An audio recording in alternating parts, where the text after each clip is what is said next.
Hello. एक विचार काय आला मनात की अनादी कालापासून हे चालत आलेलं आहे. हे संसार म्हटलं की थोडे दिवस सुखाचे, प्रेमाचे, आनंदाचे, त्यानंतर भांडणं टोकाची भांडणं. पण ती त्यावेळेला चार भिंतीत असायची, बाहेर माणसांना ते कळायचं नाही. आता तसं नाहीये.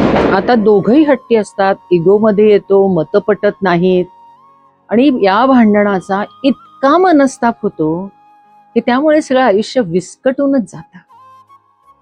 जसं ओलांडून माप येता उखाणा ओठी सजतो, ओलांडून माप येता उखाणा ओठी सजतो, कुंकवाच्या पावलांनी ग्रहलक्ष्मीचा सन्मान होतो.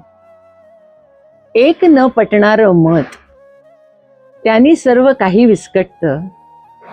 ते विस्कटत असताना विचार कुठे जातो? विचार कुठे जातो?